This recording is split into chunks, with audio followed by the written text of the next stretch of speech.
Hey, my name is Dr. Eric Shoemake, and I want to tell you about a brand new makeover we have coming up called Younger Tomorrow.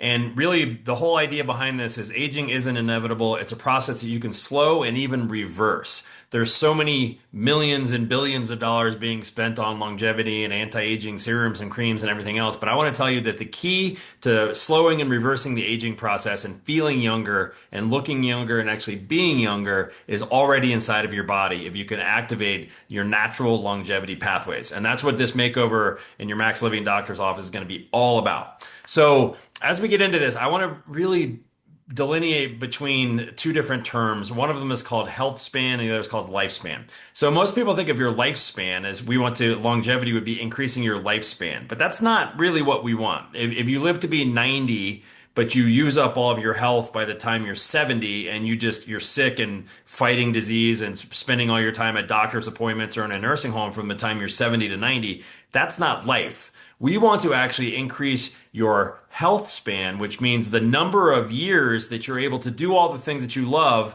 So it's like the candle burns, flickers, and goes out at the end rather than this slow process of decline, which most people go through, especially in our country. We're great at keeping people alive. We're not great at keeping people healthy. So what we're going to discuss is the things that you can do to keep yourself healthy and actually be younger tomorrow. That's what this is all about. So there's a term called bioage that's really all over the place right now, a brand new cutting edge frontier of science. And bioage is different than your chronological age. So your chronological age, so I'm 51, that's my chronological age, but my bioage is 37.8. So the way I am on the inside, all the way I'm functioning, the way my metabolism is working, the way all of those processes are working, mine's 38 years old. And so when you measure your bio age, which is what you'll be doing, should be doing in your Max Living doctor's office, we can actually show you how to measure your bio age.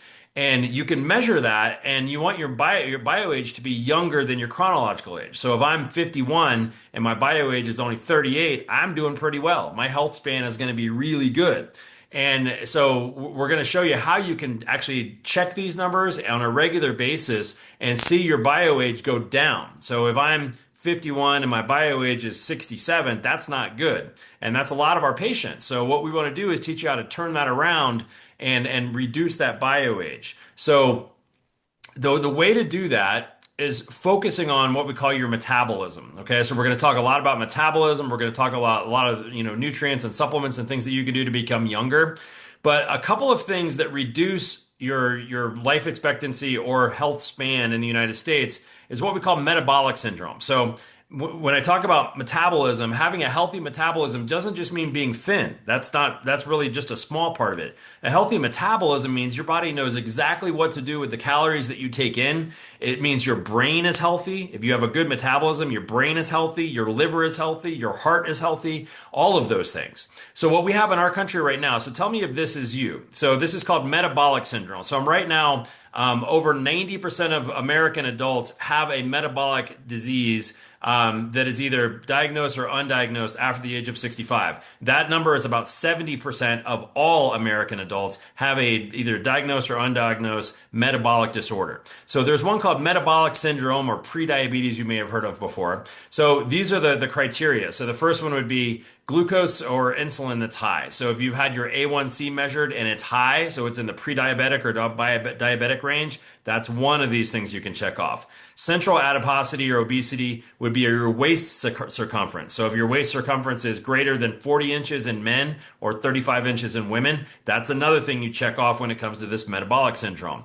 Dyslipidemia, that's high triglycerides. If your triglycerides are over 150, then that's going to be dyslipidemia. And then another one would be looking at your HDL cholesterol, which is your good cholesterol. If you've ever been told your HDL cholesterol is low and your quote unquote bad cholesterol or LDL is high, that's another check mark for this metabolic syndrome. And then another one is elevated blood pressure. So if that's you, if you have high blood sugar, if you have, a bigger waistline than what I just mentioned, if your triglycerides or bad cholesterol are high or your good cholesterol is low, and you have elevated blood pressure, if you have just three of those things, you have metabolic syndrome. Metabolic syndrome drastically reduces your health span, which means it sets you up for so many diseases like Alzheimer's disease, diabetes, heart disease, stroke, all of those things. These are warning signs. And if this is you, that's a sign that we need to help teach you how to fix your broken metabolism. And that's what we do. And that's what we're going to do at this workshop and this makeover called Younger Tomorrow. Now, you can control your metabolism based on a couple of different things. All right. So if you really want to be thin and have your brain work and feel younger and have more energy, metabolism and hormone are the two main things that you need to focus on. And we are going to discuss in detail at the Younger Tomorrow Makeover how to fix your metabolism and how to balance the most important hormones that you have that keep you young. One of them is called growth hormone. That is the fountain of youth hormone. But those things are determined by three things: exercise, nutrition, and your nervous system. Those are the main drivers of metabolism and balancing your hormones: proper exercise, proper nutrition, and your nervous system. So again, we're going to be teaching you how to move those levers and walk out feeling younger. So if you've tried everything before, if you're like, listen, I've tried the South Beach diet, I've tried the zone diet, I've tried this type of exercise, I've done all these different things, and you haven't been able to lose weight, you're the person that we're talking about. And I'm going to show you in a few minutes how we're going to get to that. And again, this makeover is coming up soon. It's called Younger Tomorrow. So if you haven't registered, make sure you get registered and then bring someone with you. There's so many people that have those issues that I just talked about, or the metabolic syndromes that we just talked about. So the first one that we talked about was exercise, right? So exercise. And people think, well, what type of exercise should I do? Do I need to do CrossFit? Can I just go for a walk? And my answer to that is it really doesn't matter what kind of exercise you're doing, whether it's on the bike or swimming or running or whatever. What matters is the hormones that you stimulate. It's not the calories that you burn, it's the hormones that you stimulate. So if you walk to the gym right now, if you go to the gym and you walk in, you're going to see all the people on the cardio machines, and all of those people are burning calories, but they're not burning fat. So you've probably experienced this before. If you've had a hard time losing weight in the past, you're burning calories, but you're not burning fat. By the way, if you go look at the number of calories you burnt on a treadmill, you would also have burnt calories sitting on the couch at home. That's called your BMR. So it's kind of tricky. You're not actually burning a ton of calories if you're just going and walking on the treadmill. So there's a specific type of exercise called metabolic conditioning that we're going to teach you at this makeover about how to build your anabolic hormones. Those are HGH, testosterone. What do those things do? And that's for men and women. So those things build muscle, they help you burn fat, and they increase your metabolism. The problem is most exercise that you've been taught to do increases what's called catabolic hormones. That would be something called cortisol. Cortisol is your main stress hormone. You don't want more cortisol in your body. But if you just go walk on the treadmill in quote unquote your fat burning zone, guess what you're stimulating? You're stimulating cortisol. So which of these two runners would you rather look like? One of them is as it does the slow exercise on the left, the marathon runner, not a lot of muscle there. That's not a person you want to look like. But the person on the right does exercise that stimulates the anabolic hormones like HGH and testosterone. That's the person I want to look like. But the good news is you don't have to be a world-class sprinter to do this. You can do this in as little as 12 minutes, one time a day, literally 12 minutes. Most people say they don't have the time to exercise. Well, that's what we're going to show you how to do through this metabolic conditioning. If you master it and you do it the right way, you can save a ton of time. And it doesn't matter if you have, arthritis in your joints. You don't have to be able to do Olympic lifts. We're going to show you how you can modify this, whether you're 20 or whether you're 85 years old, you can still do this type of exercise. We're also going to talk about nutrition. And one of the reasons we talk about nutrition is so many people right now want to lose weight. So especially this time of year and the new Year's resolution is, you know what, I want to lose weight.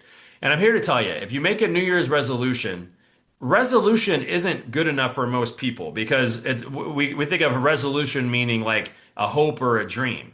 But what a resolution actually means is a fixed purpose. Right? So you're actually, when I say I'm going to lose weight, I'm going to lose weight. I'm going to lose 10 pounds. I'm going to lose 15 pounds. Whatever you're going to do, you set your mind to it and you commit to doing it. And we're going to give you the tools on how to do it. And we've seen this happen with like literally millions of pounds across our network. People that have lost 5, 10, 15, 100 pounds doing the things that we're going to discuss, including the advanced nutrition plan. So many people right now want to lose weight now there's this quote, these blockbuster drugs. Things like Ozempic, Wegovy, you've heard about the GLP-1 drugs. That's what these drugs are. And I understand why people they're attractive to people because hey, you want to lose weight and you're tired of being overweight, you're tired of the health risks that come with it.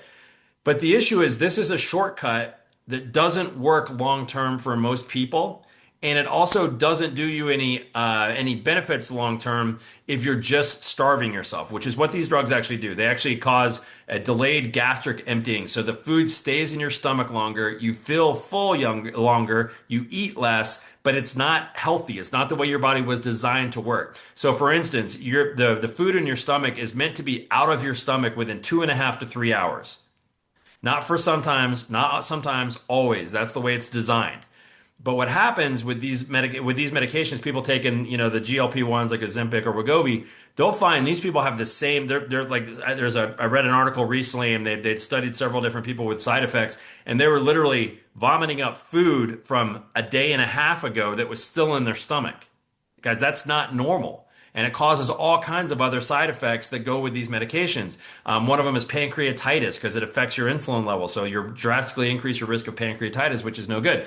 So the good news is there are ways to increase your body's own GLP-1 internally. I told you the key is already inside of you. And you can do that through the things that we're going to talk about, through your protein intake, through your fiber intake, through proper types of exercise. You can stimulate those pathways without the delayed gastric emptying, which is the big problem with these drugs. So the big issue for most people, if you've had a hard time losing weight, is we have too much ultra processed food. Okay. So ultra processed foods, that's what I call gas station food. So in the United States now, we consume 65% of our calories from ultra processed gas station food. That's like going to a 7-Eleven and never eating anything other than 7-Eleven. That's what 65% of the calories are coming from.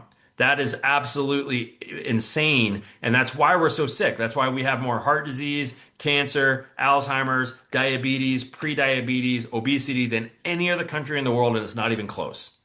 So the bottom line is the food companies are not there to make you healthy. They're there to make you buy more food.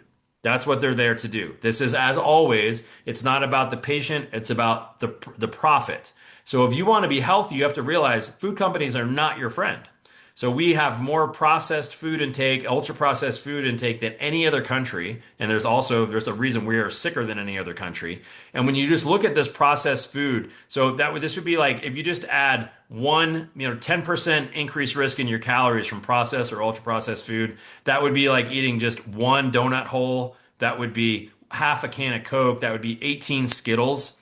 That increases your risk of mortality, of dying by 14%. One donut hole increases your risk of dying by 14%. That's how bad this stuff is for you. And the reason there's such a market for Wegovy and all these GLP-1s is because we eat too much processed food. So instead of just treating the symptom, why don't we get to the cause of the problem and stop eating this food that's killing us? And that's what this is all about. One of those foods is sugar. Sugar is one of the main drivers of obesity, of cancer, of dementia and Alzheimer's. And, there's 10 good reasons we're going to teach you on why you want to avoid sugar. It's the number one, source of or cause of obesity, increases acidity in the body. Every disease thrives in an acidic environment. It's the number one source of inflammation. So if you have arthritis or anything, but even more, the biggest reason that people have Alzheimer's is actually inflammation of the brain. That's called type 3 diabetes now because of how sugar affects the brain. It's the reason for high cholesterol. If you have high cholesterol, it's not because of the fat that you eat or the butter that you eat. It's because of the sugar that you eat. It's because it's a reaction to the cholesterol that's made in the liver because of all the sugar that you eat. So all of these things, it affects your hormones, your metabolic imbalance. All of those things are affected by too much sugar. So what we're going to show you is rather than saying, hey, don't eat sugar, we're going to show you what you can eat instead. It doesn't say don't eat sweet. It says don't eat sugar. So I have on a regular basis, like before I filmed this video, I had 2 chocolate chip cookies with no sugar. All right, no sugar at all, no grains actually. They're fantastic for you, and you can get these on the Max Living website. But we're going to show you things like what can you do instead. So it's not just leaving you out there stranded in the middle of the ocean. You can do things like, stevia, monk fruit, erythritol. These are my go-tos that I use all the time. So monk fruit sweetener, I'll sweeten, if I make tea or my wife drinks coffee, we'll do that with Lakanto monk fruit, which has no blood sugar effects. It doesn't cause inflammation. None of the things that we just talked about. There's water enhancers, stevia drops. All of those things are great for you, and they're a great substitute to sugar. And we're going to also show you why, if you're drinking diet soda or eating low, like usually the sugar-free or low sugar or sugar-free like gum or any of those products are going to have artificial sweeteners that are really bad for your brain, and we're going to show you how to avoid those.